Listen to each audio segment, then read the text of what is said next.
Vamos fazer a contagem de operações do algoritmo de ordenação Bubble Sort e mostrar por que esse algoritmo não é a melhor forma de se ordenar 1 milhão de inteiros de 32 bits. Se você não entendeu a referência, dá uma buscada lá no YouTube por Obama Computer Science Question. O Bubble Sort é um algoritmo de ordenação que vai percorrer o vetor de entrada, aqui nesse primeiro for, de maneira que cada elemento, cada posição do vetor, seja comparada com todas as outras posições possíveis do vetor. Então, todas as posições ainda não ordenadas. Então, é um for duplo, né? temos um for aninhado dentro do outro. E a operação mais relevante que ele faz é comparar os pares que estão numa certa... que são vizinhos um do outro. Então ele vai comparar um elemento J com o próximo elemento, J mais 1. O primeiro passo para a contagem de operações é verificar qual a operação relevante, ou quais são as operações relevantes. Então as operações relevantes aqui vão ser as comparações, e a gente pode considerar também as trocas. Onde é que estão as comparações aqui? Onde é que a gente vai considerar relevante a comparação? Certamente aqui essa comparação é relevante, apesar de que a gente também tem essas duas outras comparações aqui que são executadas dentro do algoritmo. Então, mas a gente vai, por simplificação, nós vamos considerar apenas essa comparação.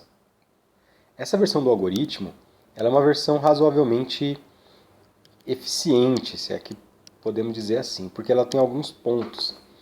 O primeiro ponto é que ao comparar um vizinho aqui com o outro, um elemento com o outro, ele não vai até o final do vetor. Ele vai considerar aquela iteração em que se eu tiver numa segunda iteração aqui, né, se eu tiver num i igual a 1, ele vai considerar que um elemento já está ordenado na posição correta. Isso porque o próprio nome do algoritmo, bubble, tem a ver com borbulhar um valor do começo do vetor até o final dele. A ideia então é que inicialmente eu tenha o i igual a 0. Então o i igual a 0 aqui ele identifica que é o primeiro elemento, que eu vou tentar posicionar corretamente, eu vou tentar resolver um elemento. E o j então vai ser utilizado para acompanhar ao longo do vetor. Então ele vai pegar o 9, que é o j atual, e comparar com o 2. O 9 é maior que o 2? É maior que o 2. Então ele vai fazer troca. Ele vai fazer essa troca. O 2 vem para cá, o 9 vem para cá. Ele vai fazer mais uma comparação agora, né? Que o j vai ficar, agora vai para 1. Quando o j for 1, então, estou atualizando aqui. Então o 2 vem para cá, o 9 para cá. O j agora sendo, não é mais 0, é 1, ele vai comparar o v de j com o v de 2. Então agora o 9 com o 5. Então agora sim, vamos trocar de novo. Então 5 com 9. Então repare que ele vai fazendo essas trocas sucessivas do 9, tentando levar o maior elemento até o final do vetor. Então, como o 9 é o maior elemento, ao final dessa sequência de trocas, ele vai trocar aqui com todos os elementos até que o 9 fique na última posição. Então a gente garante que, terminada essa rodada, a gente terminou aqui esse for mais interno, né, porque ele chegou aqui na posição n-1, na última que eu poderia trocar. E reparem que quando ele volta para o for mais externo, o que acontece? O que significa o i ser 1 agora? Quando o i aqui, esse i que está controlando aqui do lado de fora do for, agora significa que a última posição já foi resolvida. Então, ele já resolveu essa última posição. Então, esse for, na verdade, ele não controla posições do vetor, ele controla quantos elementos já foram ordenados. Eu garanto que já foi ordenado. Então, esse aqui já foi ordenado. Agora eu vou para o próximo elemento. Eu vou para o 1. Então, agora eu começo, na verdade, né, o j agora é igual a 0, de novo. Repare aqui que ele começa sempre em 0. Só que nessa iteração, ao invés de ele ir até o final comparando com todo mundo, como eu já sei que o 9 está na posição correta, ele vai diminuir em 1 o número de rodadas aqui desse for mais interno. Então esse for agora ele vai percorrer 0, 1, 2, ele para no 3. Por quê? 3 é igual o n, que é igual a 6, menos 1 que já foi ordenado, menos 1. Então, 4. Então só faltam, nesse caso, 4 elementos a serem comparados, do 0 até o 4. Né? Então são 5 elementos que faltam ser ordenados.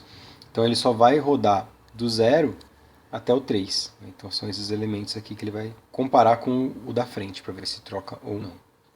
Um outro ponto de otimização dele, se é que eu posso chamar disso também, é essa variável swap. Essa variável ela verifica se houve alguma troca durante aquela comparação. Caso não tenha tido nenhuma troca, o vetor já está ordenado, então ele para o algoritmo. Então, beleza, esse é o nosso bubble sort, e não é um bubble sort qualquer, já é um bubble sort tunado, certo? Mesmo assim, a gente vai ver que os casos deles não são muito bons. Então, beleza, vamos definir aqui como sendo uma comparação, né, que eu faço aqui, uma comparação aqui nessa linha específica, essa é a operação relevante. E agora vamos lá, o que a gente pode fazer? Contar de maneira manual ou usando a equação de recorrência. Eu vou começar contando manualmente. O laço mais externo eu garanto que ele executa de 0 até menor do que n-1, ou seja, ele sempre vai executar n-1 vezes. Ah, mas e o swap? A gente considera aqui, sempre na contagem de operações, o pior caso. No pior caso, o swap nunca é 0, ele executa todas as operações. E se for mais interno? Isso aqui é um pouco mais complicado, né? Então, às vezes, fica difícil a gente inferir só olhando para o for. Com a explicação que eu dei anteriormente, o que a gente pode verificar? Que na primeira execução, ele vai comparar do 0 até, como o i é igual a 0 aqui, né? Como ele vai de 0 até menor do que n-1, ele compara n-1 elementos. Na segunda, como o i passa a ser 1, é n-1 menos 1, então é n-2. Na terceira, n-3. E assim por diante. Até que o i tenha o maior valor possível. Então na última chamada a gente tem o n. Qual que é o maior valor de i? Menos n menos 2 menos 1. O último então é 1. A gente pode escrever isso como um somatório de n menos i menos 1 até... Então eu estou basicamente aqui simulando esse for aqui.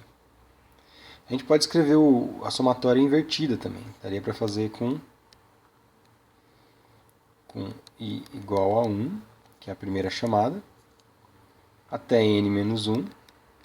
Repare que aqui eu só desloquei, né? Então eu começo um antes e vou até um antes, começo um depois e vou até um depois. E aí nesse caso, eu tenho que começar aqui no n. Aí aqui eu vou mudar um pouco, né? Na verdade, o que eu estou querendo desse jeito aqui, eu estou querendo escrever a expressão como um todo. Então seria, para a gente não confundir as variáveis aqui, ao invés de usar i, k, n menos k. Por quê? Aí eu vou ter na primeira chamada n menos 1, depois n menos 2, n menos 3, até n menos, que é a última chamada, n menos 1. Então aí vai para 1, que é a última chamada. Que aí os dois cancelam aqui e inverte. Então dá para fazer dos dois jeitos, tá? Os dois somatórios aqui são válidos de escrever. Mas repare como não é muito trivial, né? E agora como é que a gente resolve isso? A gente resolve isso usando uma soma de PA, basicamente. E aí a gente vai tentar encontrar agora qual que é a equação. Essa aqui fica mais fácil, né? Então vamos nessa. Como é que a gente faz para resolver? Então vou vir para cá. Então essa soma de PA, ela considera o primeiro, a gente vai considerar o primeiro termo, né? Então o número de termos primeiro. Então de 1 até n-1 são n-1 termos, vezes o primeiro termo. O primeiro termo aqui é n-1, mais o último termo, né? Então o último termo vai ser 1, como a gente viu. n-1 mais 1 vai para 0, fica só n. Então vai ficar n-1 vezes n sobre 2. E aí fazendo a distribuição a gente tem n ao quadrado menos n sobre 2. Então, vou continuar aqui. Então essa aqui seria a equação de eficiência, né, do nosso algoritmo, contando manualmente, aqui, contando de uma maneira mecânica, olhando para os resultados. Lembrando que esse for mais interno, né, ele fica junto com o for mais externo. Então eu tenho aqui que a f de n. Bom, existe um outro jeito de fazer isso, que é por equação de recorrência. Mas como é que a gente faz a equação de recorrência se o algoritmo Bubble Sort não é recursivo? Bom, aí é uma coisa que a gente vai ver no próximo vídeo.